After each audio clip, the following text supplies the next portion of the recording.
Hello friends, welcome to Helping Brains. So this is our next lecture in our philosophy series. Okay, so we have already covered some part of Charvak philosophy. Okay, so this is our fifth lecture of Charvak philosophy and your 10th lecture of philosophy. Okay, so in last lecture we have covered up to this point. Okay, that how Charvak philosophers have refuted inference. Okay, uh, so you can watch our previous lectures. Okay, for this topic. Okay, so let us start with सामान्य lakshana perception. Okay, last class में हमने यहाँ तक cover कर लिया था. ठीक है, अब हम सामान्य लक्षण परसेप्शन पे हमने देखा था कि न्यायावैशेषिका ने बेसिकली व्याप्ति को जो माना है, तो व्याप्ति के लिए उन्होंने एक सामान्य लक्षण परसेप्शन की बात की है. वैसे तो आपका सामान्य लक्षण परसेप्शन की बात हम आगे करेंगे न्याय में डिटेल में, लेकिन अभी के लिए हम देख लेते हैं कि बेसिकली होता क्या है, क्योंकि यहाँ पे बात हुई है चारवाक फिलॉसफी में. लास्ट लेक्चर आप देख लीजिएगा एक बार, तब आपको ये समझ आएगा आगे. तो अगर आप देखेंगे तो यहाँ पे मैंने साइड नोट्स लिखा हुआ है. ठीक है, तो मैं आपको पहले ही बता चुका हूँ कि जहाँ जहाँ पे हम साइड नोट्स लिखते हैं, इसका मतलब वो टॉपिक आपका वो आगे जाके डिटेल में होगा. ये देखिए यहाँ पे साइड नोट्स लिखा हुआ है ऊपर, तो वो टॉपिक आपका आगे जाके डिटेल में कवर होगा. अभी के लिए हम सिर्फ उसके लिए थोड़ा सा ओवरव्यू ले लेते हैं. यहाँ साइड नोट्स लिखा हुआ है. सो सामान्य लक्षण परसेप्शन है क्या बेसिकली? देखिए, आपके जो चारवाक फिलोसफर्स हैं, चारवाक ने तो व्याप्ति को रिफ्यूट कर दिया. ओके, और व्याप्ति को चारवाक ने 6 ways. Okay, he has refuted, he not he, Charvaka philosophers. Okay, they have refuted vyapti in 6 ways. Vyapti is unproved in 6 ways. That's why inference cannot be accepted as source of valid knowledge. Now, Nyaya Vaisheshika philosophers, basically they have accepted व्याप्ति. देखो, जो न्याया और चारवाक है, ठीक है, वैसे न्याया वैशेषिका में न्याया ने ही बात की है, बाकी वैशेषिका तो इसका एलाइड स्कूल है, तो जो न्याया ने माना है वही वैशेषिका ने भी माना है. व्याप्ति में बेसिकली क्या है, चारवाक ने रिफ्यूट किया है, लेकिन उसी को न्याया ने माना है. और चारवाक ने जो जो आपके रिफ्यूटेशन दिए हैं उसको डिफेंड करना पड़ेगा न्याया को. तो न्याया ने किस बेसिस पे माना है, तो न्याया ने जो माना है वो इंपॉर्टेंट हो जाता है हमारे लिए. क्यों? क्योंकि चारवाक ने रिफ्यूट किया है, तो न्याया ने माना है, तो न्याया को फिर प्रूव करना पड़ेगा कि भाई किस बेसिस पे उन्होंने माना है. तो जो न्याया फिलोसफर है, इन्होंने जो व्याप्ति को माना है, तो व्याप्ति को प्रूव करने के लिए इन्होंने एक परसेप्शन माना है जिसे कहते हैं सामान्य लक्षण परसेप्शन. सामान्य लक्षण परसेप्शन क्या है बेसिकली? आप अगर एक सिंप्लीफाइड मैनर में अगर मैं आपको समझाऊं, जैसे मान लीजिए आपका चारवाक क्या कहता है, हमने जो बात की थी व्याप्ति की, हमने क्या बात करी थी? फायर और स्मोक की बात करी थी हमने. ठीक है, हमने फायर और स्मोक की बात की थी. हमने क्या बात करती थी? Where there is smoke there is fire. तो चारवाक ये बोलता है कि we can not verify all the cases of smoke and fire on the basis of perception. So he has refuted this universal relation, and if this universal relation is refuted, so inference is refuted, because inference is based on vyapti. But Nyaya, they have basically, the problem with Charvak philosophers is that they have accepted only ordinary perception. Ordinary means the ordinary kind of perception, sense object contact. Ordinary perception के लिए आपको चीजें देखनी पड़ेगी जो भी आपको prove करनी है. लेकिन न्याय वैशेषिका ने ऑर्डिनरी परसेप्शन के अलावा एक और परसेप्शन माना जिसे कहते हैं सामान्य लक्षण परसेप्शन. ठीक है, आगे डिटेल में आएगा न्याय में. सामान्य लक्षण परसेप्शन क्या कहता है कि हर किसी, जो आपका कोई भी इंडिविजुअल है, जैसे आपकी फायर है, या आपका स्मोक है, या मान लीजिए मैन है, या आपका व्यूमैन है, बोला ये सब इंडिविजुअल है, लेकिन इनमें एक यूनिवर्सल एलिमेंट होता है. न्याय क्या कहना यह है कि भाई आप हर आदमी को देखते हो तो आप कैसे पहचान जाते हो कि ये एक आदमी है? क्यों पहचान जाते हो? क्योंकि हर आदमी में एक चीज कॉमन होती है जिसे कहते हैं मैननेस. व्यूमैन में क्या कॉमन होता है? व्यूमैननेस. स्मोक में क्या कॉमन होगा? स्मोकनेस. फायर, फायरनेस. न्याय का ये कहना है कि कोई भी इंडिविजुअल एलिमेंट होता है ना, कोई भी पर्टिकुलर है, इंडिविजुअल को क्या बोलते हैं? पर्टिकुलर. उस पर्टिकुलर के साथ एक यूनिवर्सल एलिमेंट भी एसोसिएटेड होता है। जैसे मान लो आपका काऊ है, तो काऊ के साथ यूनिवर्सल एलिमेंट क्या है? काउनेस। न्याय का कहना है कि जब हम काऊ को देखते हैं, काऊ के साथ काउनेस भी देखते हैं। न्याय कहता है कि आप दुनिया में कहीं पे भी चले जाओ, आपने एक काऊ देखी, आप दुनिया की कोई भी काऊ देखोगे, आप उसको पहचान लोगे। कैसे पहचान जाते हो? क्योंकि हर काऊ में काउनेस होती है। ऐसे डॉग में क्या होती है? डॉगनेस। ऐसे जैसे न्याय वैशेषिका, जैसे आपको मैं एक एग्जांपल दूं, जैसे डायनासोर्स है। अब डायनासोर्स आपके एक्सटिंक्ट हो गए, लेकिन फिर भी आप मूवी में डायनासोर को देखोगे या कहीं पे उसका पिक देखोगे तो आप पहचान जाओगे कि ये डायनासोर। क्यों? क्योंकि डायनासोर में क्या होती है? डायनासोरनेस। तो न्याय वैशेषिका का कहना यह है कि भाई आपका, हम सिर्फ इंडिविजुअल एलिमेंट को नहीं करते परस्यू, हम उसके साथ उसके यूनिवर्सल एलिमेंट को भी परस्यू करते हैं। तो इनका कहना है कि जब हमने स्मोक को परस्यू किया और साथ में फायर को परस्यू किया, तो उसके साथ में हमने स्मोकनेस को भी परस्यू किया और साथ में फायरनेस को भी परस्यू किया। तो हम रिलेशन सिर्फ इंडिविजुअल एलिमेंट में नहीं देख रहे हैं, उसके साथ में हमें उनके यूनिवर्सल एलिमेंट्स में भी रिलेशन मिलता है। तो ये जो कंसेप्ट है कि when we perceive individual elements और particular elements, then along with those particular elements we also perceive universal elements and the relation between them, this is known as सामान्य लक्षण परसेप्शन। तो न्याय वैशेषिका ने क्या बोला? स्मोक और फायर का एक केस हम परसीव कर रहे हैं, लेकिन वो एक केस नहीं है। बेसिकली वहां पे हमने यूनिवर्सलिटी उनके सामने वो कर ली है परसीव। मतलब where there is smoke there is fire, तो उसके साथ हमने क्या परसीव किया? Where there is smokeness there is fireness. और स्मोकनेस और फायरनेस कैसे एलिमेंट है? यूनिवर्सल एलिमेंट है। तो हमने सिर्फ दो इंडिविजुअल एलिमेंट के बीच में रिलेशन परसीव नहीं किया, यूनिवर्सल एलिमेंट के बीच में परसीव किया है। और जब यूनिवर्सल एलिमेंट के बीच में हमने परसीव किया है तो ये हर जगह पे ट्रू होगा, और इस बेसिस पे उन्होंने व्याप्ति रिलेशन को प्रूव किया है। ओके, ये चीज वापस से आएगी आपकी कहाँ पे? न्याय में वापस से ये चीज आपकी एक्सप्लेन करेंगे हम। ठीक है, तो अभी आप देखिए, पढ़ लेते हैं इसको। An extraordinary perception accepted by Naiyayikas. ठीक है, इनको ऐसे लिखते हैं, पूरे ग्रुप को न्यायिकास लिखते हैं, ये याद रखना, Naiyayikas, NAIYAKS, to explain vyapti relation. यहाँ से बड़ा क्वेश्चन आता है। ठीक है, through this perception we find knowledge of samanya. ये भी याद रखना, सामान्य, सामान्य लक्षण परसेप्शन है ना, इसके बारे में आप न्याय में पढ़ेंगे डिटेल में। सामान्य का मतलब होता है यूनिवर्सल फीचर। जैसे आपका काउनेस, काउनेस को हम बोलेंगे सामान्य, सामान्य मीन्स यूनिवर्सल। आप देखो ना, सारी काउ में क्या कॉमन है? What is common between all the cow? Cowness. जो लेजी पर्सन होते हैं सारे, उनमें क्या कॉमन होता है? लेजीनेस। तो न्याय यही कह रहा है कि बेसिकली हम जब काउ, सारी काउ को किस बेसिस पे पहचानते हैं? काउनेस के बेसिस पे। सारे मैन में क्या कॉमन है? मैननेस। कोई जितने भी टफ आपकी ऑब्जेक्ट्स होंगे उनमें क्या कॉमन है? टफनेस। तो इनका कहना है जैसे काऊ है पर्टिकुलर, तो उसमें काउनेस है यूनिवर्सल। मैन है पर्टिकुलर, तो उसमें मैननेस है यूनिवर्सल। दुनिया में इतने सारे मैन है, लेकिन सब में एक चीज कॉमन है, वो क्या है? मैननेस। दुनिया में इतनी सारी काऊ है, उनमें क्या कॉमन है? काउनेस। टफ में क्या कॉमन है? टफनेस। ओके, तो ऐसे स्मोक, बहुत सारी जगह पे स्मोक होगी, लेकिन सब में स्मोकनेस कॉमन है। ओके, सो अकॉर्डिंग टू न्यायिकास, ये देखिए आप ऊपर, ठीक है, अगर आप यहां देख पा रहे हैं, तो according to Naiyayikas we find knowledge of vyapti through an extraordinary perception. Last class में मैंने बात की थी कि उन्होंने 3 एक्स्ट्रा ऑर्डिनरी परसेप्शन माने, वो हम आगे डिटेल में पढ़ेंगे न्याय में। एक सामान्य लक्षण परसेप्शन है, एक आपका योगज प्रत्यक्ष है, और एक ज्ञान लक्षण परसेप्शन है। ठीक है, तो ये हम आगे पढ़ेंगे। ओके, ज्ञान यहाँ पे जे से होता है, मैं आपको पहले ही बता चुका हूँ ज्ञान को आप कैसे लिखते हैं, JNA। यहाँ से क्वेश्चन आता ही आता है, सामान्य लक्षण, योगज, ज्ञान लक्षण। ठीक है, आगे देखेंगे, इनको पढ़ेंगे डिटेल में न्याय में। तो बेसिकली उन्होंने सामान्य लक्षण के बेसिस पे व्याप्ति को प्रूव किया है, लेकिन सामान्य लक्षण कोई आपका ऑर्डिनरी परसेप्शन नहीं है, ये एक्स्ट्रा ऑर्डिनरी हो गया ना, क्योंकि यहाँ पे हम बात कर रहे हैं cowness, manness. According to this perception when we perceive some particular object, अगर हमें कोई भी पर्टिकुलर ऑब्जेक्ट परसीव हो रहा है, काऊ, मैन, उसके साथ में उसका यूनिवर्सल एलिमेंट भी मिलेगा, काउनेस, मैननेस, तभी तो हम पहचान पाते हैं।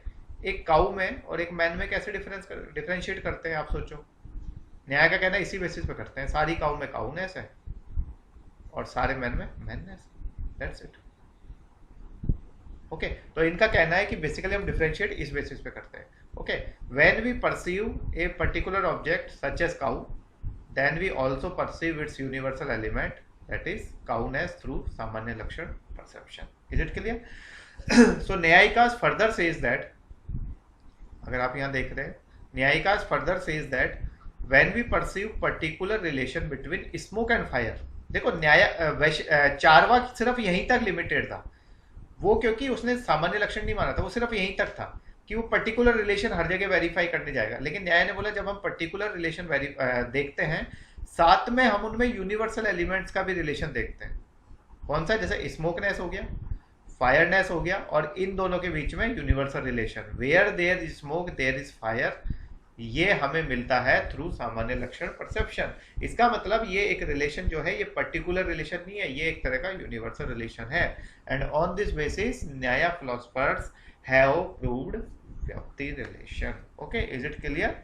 सो ये आपका सामान्य लक्षण परसेप्शन का थोड़ा सा मैंने आपको बताया. अब हम देख लेते हैं चारवाक फिलोसफर्स ने वर्बल टेस्टिमोनी को कैसे रिफ्यूट किया है. तो चारवाक फिलोसफर्स ने देखो आपका परसेप्शन को माना, इनफेरेंस को रिफ्यूट कर दिया, उन्होंने सिर्फ परसेप्शन को माना है. ठीक है, अब वर्बल टेस्टिमोनी को भी रिफ्यूट किया है, उसके बाद कंपैरिजन को भी रिफ्यूट किया है. लेकिन हमारे लिए ये वाला इंपॉर्टेंट है, इससे क्वेश्चन आता है. कोई आपसे नहीं पूछेगा वर्बल टेस्टिमोनी को कैसे किया, कंपैरिजन को कैसे किया, क्योंकि वर्बल टेस्टिमोनी और कंपैरिजन को तो आपके बुद्धिज्म ने भी किया है refute. Buddhist philosophers have refuted. Buddhist philosophers ने परसेप्शन और इन्फेरेंस माना है. तो मैं आपको पहले ही जो इंट्रोडक्टरी क्लासेस में बता चुका हूँ, चारवाक एक ऐसा स्कूल है आपका. स्कूल क्यों कहते हैं ये भी हम देख चुके हैं, क्योंकि इसमें बहुत सारे फिलोसफर्स हैं आपके. चारवाक स्कूल एक ऐसा है जिसने इनफेरेंस को रिफ्यूट किया है, बाकी सबने इनफेरेंस को माना है. सारे स्कूल्स जो है कम से कम दो को माना है, परसेप्शन और इनफेरेंस. ये एक ऐसा है आपका एक्सक्लूसिव है जिसने इनफेरेंस को रिफ्यूट किया. जब इनफेरेंस को रिफ्यूट किया है तो ये आपकी इसका एक्सक्लूसिव कंसेप्ट हो गया ना, एक्सक्लूसिव इसका वो हो गया. ठीक है, यूएसपी कहते हैं ना उन्हें. ठीक है, तो यूएसपी हो गया इसका.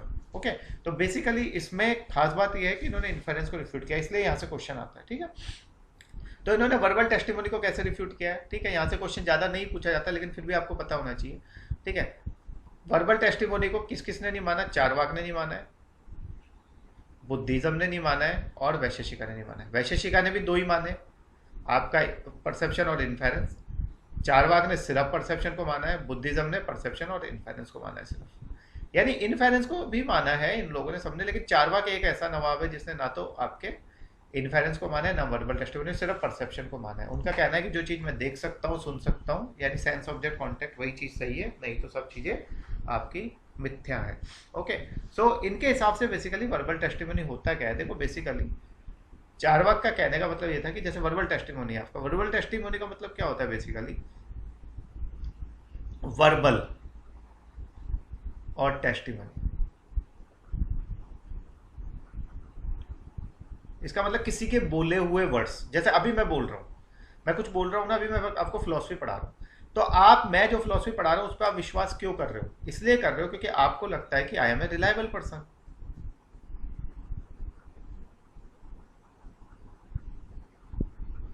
जब आप जैसे मान लो आप बीमार हो गए, मैंने आप मेरे पास आए, मैंने बोला आपको ये मेडिसिन ले लो, आप मेरी बात पे नहीं मानोगे, लेकिन आपको डॉक्टर के पास गए, डॉक्टर ने आपको बोला सुबह उठना है, घूमना है, जो भी डॉक्टर ने आपको प्रिस्क्राइब किया, आपको मानोगे. क्यों मानोगे? क्योंकि doctor is a reliable person.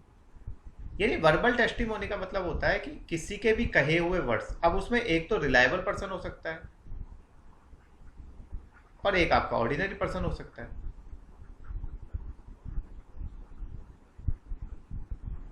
For example अभी कोविड-19 फैला हुआ है आपका सब जगह पे. ठीक है, कोविड-19 में अब मान लो आपसे कोई भी, जैसे कोई भी आके आपको कहे कि भाई ये चीज़ें खा लो या ये चीज़ें आप पी लो, उससे आपका कोविड-19 ठीक हो जाएगा, आप मानोगे उसकी बात? नहीं, ऑर्डिनरी. लेकिन रिलायबल कौन है? जो इससे रिलेटेड, जैसे WHO ने कुछ बोला या हमारी हेल्थ मिनिस्ट्री ने कुछ बोला. ठीक है, ये लोग बोलेंगे कि कोविड-19 में आपको क्या करना चाहिए. अब जैसे बाबा रामदेव ने बोला था ना कि हमने मेडिसिन बना ली, लेकिन उसको क्यों नहीं माना? क्योंकि कोविड-19 के हिसाब, जो इसके साथ डील करती है एजेंसीज, उनके हिसाब से बाबा रामदेव आपका ऑर्डिनरी पर्सन है, he is not a reliable person. तो बेसिकली जो वर्बल टेस्टिमोनी होती है उसका मतलब होता है स्टेटमेंट्स ऑफ एनी पर्सन. अब उसमें एक आपका रिलायबल हो सकता है, जैसे अभी मैं आपको फिलॉसफी पढ़ा रहा हूँ, I am a reliable person. एक आपका नॉन रिलायबल होता है जिसे ऑर्डिनरी कह सकते हैं हम।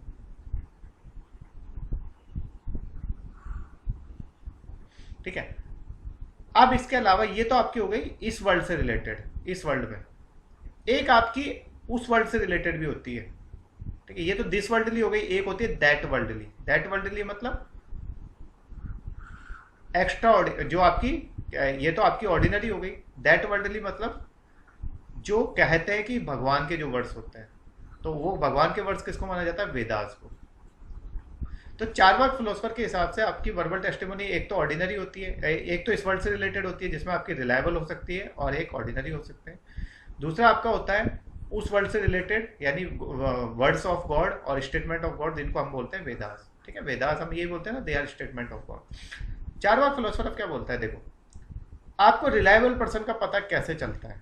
रिलायबल पर्सन का पता आपको इनफेरेंस से चलता है। देखो, ऑर्डिनरी के तो हम मानते ही नहीं है। अब आपको राह चलता कोई भी आके फिलोसफी पढ़ाएगा, आप मानोगे? नहीं मानोगे ना। या राह चलता कोई भी आपको कुछ बोलेगा, आप उसकी बात मानोगे? नहीं।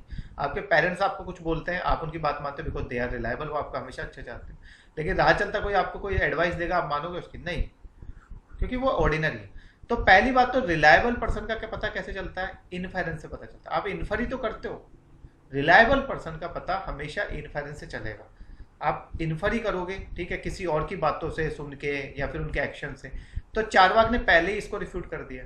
तो जब इन्फेरेंस को रिफ्यूट कर दिया तो ये रिलायबल पर्सन आप कैसे पता करोगे? तो रिलायबल पर्सन का पता ही नहीं चल सकता। तो चारवाक बोलता है जब रिलायबल पर्सन का पता आपको इन्फेरेंस से चलता है, इन्फेरेंस खुद एक सोर्स ऑफ वैलिड नॉलेज नहीं है, तो ये आपका रिलायबल पर्सन के स्टेटमेंट भी सोर्स ऑफ वैलिड नॉलेज नहीं है। तो पहला तो इसने इसको रिफ्यूट कर दिया। लेकिन उसका जो मेन मकसद था ना, जो उसका मेन ऑब्जेक्टिव था, वो था वेदास को रिफ्यूट करना। क्योंकि चारवाक को लगता था कि ये वेदास जो है ना, they are full of inconsistency. वो बोलता है इसमें कुछ भी पाखंड लिखा हुआ है। चारवाक बोलता है कि वेदास में जो भी लिखा हुआ है सब गलत लिखा हुआ है। बोला, आप कहते हो कि वेदास जो है they are statement of God, तो आप वेदास को किसके बेसिस पे प्रूव करते हो? गॉड के बेसिस पे। और आपसे पूछते हैं कि गॉड एग्जिस्ट करता है या नहीं करता, तो आप गॉड को प्रूव करते हो वेदास के बेसिस पे, कि वेदास में लिखा है कि हाँ गॉड एग्जिस्ट करता है। बोला ये आपका यहाँ पे कौन सी फैलेसी? Circular fallacy. बोला ना वेदास को आप प्रूव कर पाते हो कि गॉड ने लिखे, ना आप गॉड को प्रूव कर पाते हो कि गॉड एग्जिस्ट करता है। गॉड का रिफ्यूटेशन देखेंगे, वहां पे ये पॉइंट आएगा। तो वो बोलता है कि वेदास कुछ नहीं है। वेदास बेसिकली, उसका कहना यह है कि वेदास बेसिकली आपके ब्राह्मण्स ने लिखे हैं अपने लाइवलीहुड के लिए। बोला वो अपना लाइवलीहुड चलाने के लिए उन्होंने ये वेदास लिखे, और वेदास में बहुत सारी इनकंसिस्टेंसी है। अब पेपर में आप ये ब्राह्मण्स मत लिखना, ठीक है, कोई चेक करने वाला आपका यही हुआ, वहां लिखना पर्टिकुलर सेक्शन ऑफ सोसाइटी। ठीक है, they are written by a particular section of society for their livelihood. तो चारवाक फिलोसफर ने बोला कि आपके रिलायबल पर्सन का आइडेंटिफिकेशन इन्फेरेंस पे डिपेंड करता है, तो वो भी सोर्स ऑफ वैलिड नॉलेज नहीं है। और दूसरा आपका Vedas are full of inconsistency. ठीक है, तो देख लेते हैं यहाँ पे वर्बल टेस्टिमोनी आपकी सबने मानी है, सिर्फ तीन ने नहीं मानी। चारवाक ने नहीं मानी, बुद्धिस्ट ने नहीं मानी, और वैशेषिकास ने नहीं मानी। Testimony is the authority of A reliable person और रिलायबल स्क्रिप्चर। ठीक है, रिलायबल पर्सन मैं आपको बता चुका हूं, स्क्रिप्चर में अभी मैं आपको बता चुका हूं Vedas. Okay, verbal testimony means the knowledge that we get through words or statements. Okay, it can be classified into two types. लौकिक मतलब इस वर्ल्ड की, लोक हम कहते हैं ना, लोक पर लोक, तो लोक मतलब इस वर्ल्ड की। अलौकिक मतलब दैट वर्ल्डली, और Vedic testimony. Okay, so according to basically your laukik verbal testimony, it is of two types, एक ऑर्डिनरी पर्सन के स्टेटमेंट, दूसरे रिलायबल के। लेकिन जो माना जाता है आपका जो रिलायबल पर्सन के स्टेटमेंट है, उन्हीं को सिर्फ सोर्स ऑफ वैलिड नॉलेज माना जाता है। मैं आपको पहले ही बोल चुका हूँ, राह चलता कोई आपको कुछ बोलेगा, ऑर्डिनरी पर्सन कोई बोलेगा, वो थोड़ा ना मानोगे आप बीमार हो तो आप डॉक्टर की बात मानोगे, कोई और आपको कुछ बोले आप थोड़ा ना मानोगे। सो चारवाका ने क्या बोला है? The identification of reliable person depends on inference which is itself not a source of valid knowledge, so reliable person statement can not be accepted as valid पर माना। पहली बात क्लियर हो गई, अभी आपको समझा भी दिया था मैंने वहां पे। ओके, सेकंड इन्होंने क्या बोला है? ठीक है, ये क्लियर है आपको? Identification of reliable person inference पे डिपेंड करता है। इन्फेरेंस को पहले रिफ्यूट कर चुके हैं, सीधी सी बात है ना। बेसिकली आप रिलायबल पर्सन का आइडेंटिफिकेशन कैसे करोगे? इन्फेरेंस के बेसिस पे। इनफेरेंस खुद सोर्स ऑफ वैलिड नॉलेज नहीं है तो आप रिलायबल पर्सन को ढूंढ नहीं सकते, रिलायबल पर्सन को नहीं ढूंढ सकते तो आप इनके स्टेटमेंट का कैसे वो सही मान लेंगे, ठीक है। अब अलौकिक में क्या आता है आपका, अलौकिक आपका आ गया वेदास। तो देखो यहाँ पे जो मेन पर्पस था चारवाक का वो था क्रिटिसाइज वेदास। उनके हिसाब से they are full of inconsistency, contradictions and ambiguity, ठीक है, एम्बिग्यूअस है, क्लियर नहीं है, कहीं पे कुछ बोला है कहीं पे कुछ बोला है, they are ambiguous, they have inconsistency and they are full of contradiction. They are written by a particular section of society for their livelihood, and there is no certainty in this scripture, so they cannot be accepted as true. उनका कहना है इन्होंने लिखे हैं particular section of society ने, God ने नहीं लिखे हैं, क्योंकि गॉड को चारवाक ने माना ही नहीं है। तो चारवाक ने बोला Vedas are full of inconsistency, they are written by particular section of society for their livelihood. और जब पर्टिकुलर सेक्शन ऑफ सोसाइटी ने लिखा है अपने लाइवलीहुड के लिए तो उन्होंने अपने हिसाब से कुछ भी लिखा है, तो जब अपने हिसाब से कुछ भी लिखा है तो उसको सही नहीं माना जा सकता, इसलिए चारवाक ने इसको रिफ्यूट कर दिया है। तो चारवाक का कहना है कि words are perceived through ears, ठीक है, ईयर से ही करते हो ना आप परसीव, दस testimony is nothing but it is auditory perception. Auditory perception ये मैंने आपको बताया था 5 काइंड्स ऑफ परसेप्शन। अब चारवाक देखो यहाँ पे आप ये नहीं कह सकते कि चारवाक ने सारी आपकी ऑडिटरी परसेप्शन को वो सारी की सारी वर्बल टेस्टिमनी को रिफ्यूट किया। चारवाक बोलता है अगर कोई भी टेस्टिमनी आपकी परसीव्ड ऑब्जेक्ट्स के रिगार्डिंग है, परसीव्ड ऑब्जेक्ट मतलब जिनको हम परसीव कर सकते हैं, जैसे मान लो आपके सामने कोई काऊ है, आप चारवाक को बोलोगे कि there is a cow in front of you, on in front of me, Charvaka उस बात को मानेगा। क्यों मानेगा? क्योंकि ये टेस्टिमनी किसके रिगार्डिंग है? परसीव्ड ऑब्जेक्ट के रिगार्डिंग है। तो चारवाक बोलता है कोई भी टेस्टिमनी जो परसीव्ड ऑब्जेक्ट के रिगार्डिंग है वो तो वैलिड है, लेकिन अगर अनपरसीव्ड ऑब्जेक्ट्स के रिगार्डिंग है देन इट इज इनवैलिड। जैसे आप बोलो गॉड एग्जिस्ट, सोल एग्जिस्ट, या देयर इज गोल्डन माउंटेन, तो चारवाक बोलता है जो अनपरसीव्ड ऑब्जेक्ट्स के रिगार्डिंग टेस्टिमनी उसको हम नहीं मान सकते, और वेदास में वही चीजें लिखी हुई हैं जो अनपरसीव्ड के बारे में। तो चारवाक जो फिलोसफर्स है, although they have refuted verbal testimony, but it doesn't mean that they have refuted verbal testimony as a whole. According to them, verbal testimony regarding perceived objects is valid. याद रखिएगा ये बात, ठीक है।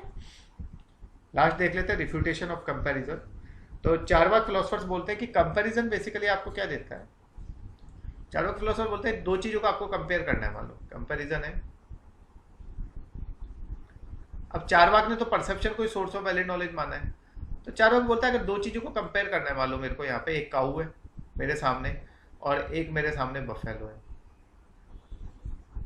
बोला इन दोनों को कंपेयर करना है वो तो मैं परसेप्शन से कर लूंगा, मुझे कंपैरिजन की क्या जरूरत है। पहली चीज तो ये कंपैरिजन की जरूरत नहीं है। I can compare two things using perception, okay. और मान लो मैंने काऊ को आज परसीव किया, बफेलो को मैंने कल परसीव किया, दोनों सामने भी नहीं है, लेकिन इसको मैं परसीव कर चुका हूँ, इसको मैं परसीव कर चुका हूँ, दोनों को मैं कंपेयर कर सकता हूँ, क्या दिक्कत है, ओके। तो चारवाक का कहना यह है कि जब हम कुछ चीजों को परसीव कर सकते हैं तो बेसिकली हम उनको कंपेयर कर लेंगे परसीव करके, तो कंपैरिजन की एक जरूरत ही नहीं है। लेकिन बेसिकली जो बाकी फिलोसफर्स हैं जिन्होंने कंपैरिजन को माना है ना, उन्होंने कंपैरिजन का यूज किया है बेसिकली, जैसे आपने मान लो आपने काऊ को देखा, ठीक है, और काऊ को आप जानते हो, लेकिन कोई ऐसा आपका एनिमल है, जैसे मान लो आपका नील गाय है, नील गाय को आपने नहीं देखा, कभी नहीं देखा, आप मान लो काऊ को जानते हो, लेकिन जब कभी आप गए और आपने अगर नील गाय को पहली बार देखा, मतलब परसीव नहीं किया, पहले परसीव नहीं करा है, लेकिन फर्स्ट टाइम जब आप नील गाय को देखोगे तो भी आप उसको पहचान लोगे कि ये नील गाय है। किस बेसिस पे? इस काऊ के बेसिस पे।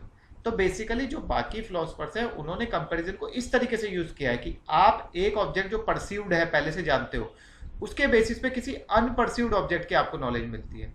लेकिन चारवाक का यहाँ पे अलग कंसेप्ट, चारवाक का यह है कि बेसिकली हम दोनों चीजों को परसीव करते हैं तो उन परसेप्शन के बेसिस पे हम दोनों में डिफरेंस देख सकते हैं। तो बेसिकली यहीं आके डिफरेंस आ जाता है, क्योंकि चारवाक ने परसेप्शन को माना है ना, तो ये अनपरसीव्ड की बात ही नहीं कर रहा है, ये कह रहा है कि दोनों चीजों को परसीव आपने किया हुआ है तो दोनों के बीच में डिफरेंस आपको पता चल सकता है। लेकिन यहाँ पे ऐसा नहीं है। जो ओरिजिनल कंपैरिजन यूज किया है मीमांसा ने और न्याया ने, जब हम पढ़ेंगे इन्होंने जो कंसेप्ट यूज किया ये यूज किया कि किसी परसीव्ड ऑब्जेक्ट को आपने देखा हुआ, उसके बेसिस पे कैसे आप अनपरसीव्ड को पहचानोगे।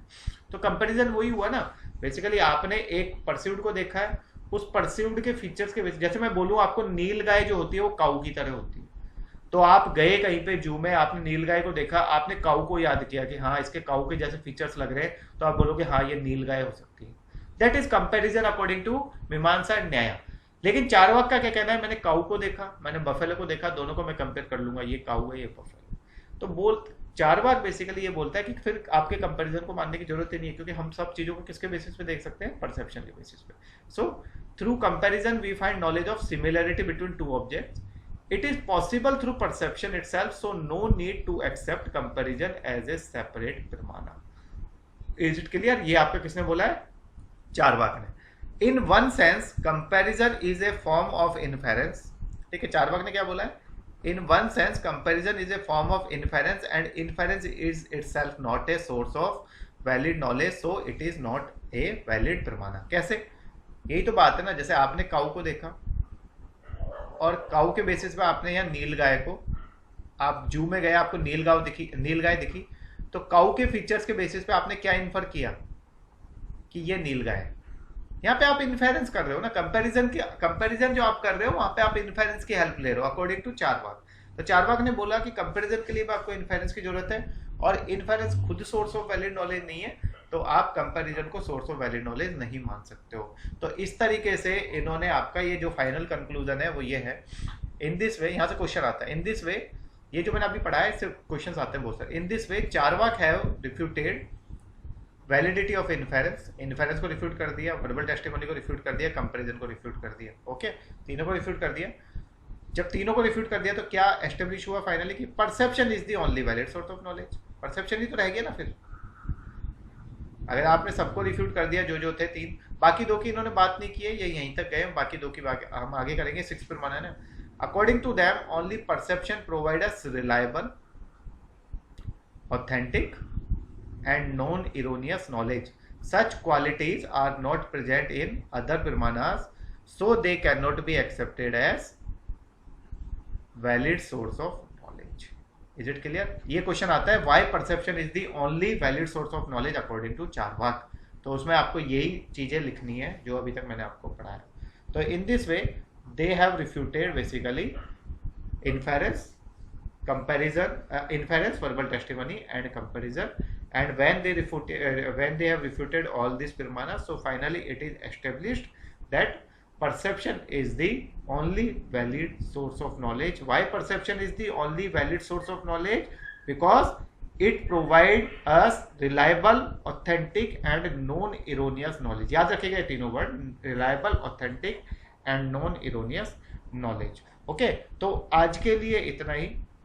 अभी हम नेक्स्ट लेक्चर में देखेंगे कि कैसे बाकी लोगों ने अब क्रिटिसाइज किया चारवाक को, और किस चीज को लेके, इनफेरेंस को लेके।